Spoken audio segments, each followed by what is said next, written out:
यानंतर बातमी बीड जिल्ह्यातल्या बीड जिल्ह्यामध्ये घाटसावळी इथं रेल्वे उड्डाण पुलासाठी भूसंपादन करण्यात आलं। मात्र मोबदल्याच्या तफावतीमुळे स्थानिकांनी आक्षेप घेतलाय। विशेष म्हणजे राहत्या घरांपेक्षा आंब्याच्या छोट्या रोपांना लाखो रुपयांचा मावेजा मंजूर झालाय आणि त्यातही काही झाडांना लाखोंचा मोबदला तर काहींना केवळ 2000 रुपये मिळालेत आणि या प्रक्रियेमध्ये गैरव्यवहार झाल्याचा यामुळे स्थानिकांनी आरोप केलाय। बघूयात नेमकं प्रकरण काय आहे। बीड जिल्ह्यातील घाटसावळी गावातून रेल्वेचा उड्डाणपूल गेल्यानं सर्वे क्रमांक 18 मधील 400 मीटर परिसरातील जमिनीचं संपादन करण्यात आलंय। मात्र मोबदल्यातल्या विसंगतीमुळे यामध्ये काही काळबेरं असल्याचा स्थानिकांना संशय आहे। कारण राहत्या घरांपेक्षा तब्बल 5 पट अधिक मावेजा आंब्याच्या रोपांना मंजूर झाल्याचा आरोप ग्रामस्थांनी केलाय।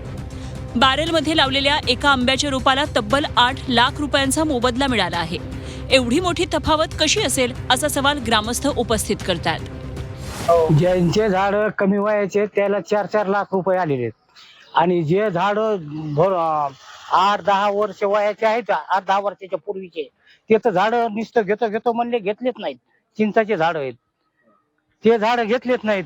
ह्याच्यावरती तक्रारीचं त्याने नुसतं आपण लेखी तक्रार देऊन आवक जावक मध्ये दिली आणि आवक जावक मध्ये दिल्यानंतर त्यांनी बघतो म्हणले आम्ही काय बघितलंच नाही त्यांनी। त्याच्यानंतर घाटसावळी गावातील अनेक नागरिकांनी घरासमोर आंब्याची झाडं लावली आहेत। परिसरात सुमारे 50 भर आंब्यांच्या झाडापैकी तब्बल 30 झाडांना प्रत्येकी 4 लाख रुपयांचा मावेजा मंजूर झालाय, तर काही झाडांना अत्यल्प मोबदला देण्यात आल्याचा ग्रामस्थांचा दावा आहे।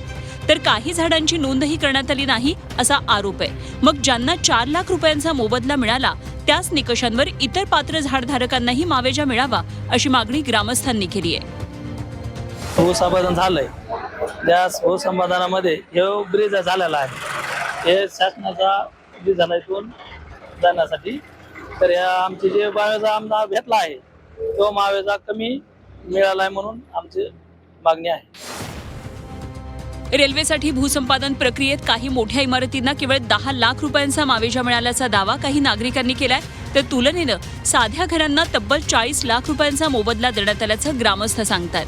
त्यामुळे भूसंपादन प्रक्रियेत पारदर्शकतेचा अभाव असून यात भ्रष्टाचार झाला असावा असा आरोप स्थानिक करतात। आम्ही जिल्हा आपल्या आवक जावकला अर्ज दिलेला आहे आणि तक्रार केलेली आहे की आम्हाला पण 4 लाखांचे पैसे भेटावे झाडाचे, नाहीतर आम्ही रेल्वे पटरीवर आत्मदहन करू।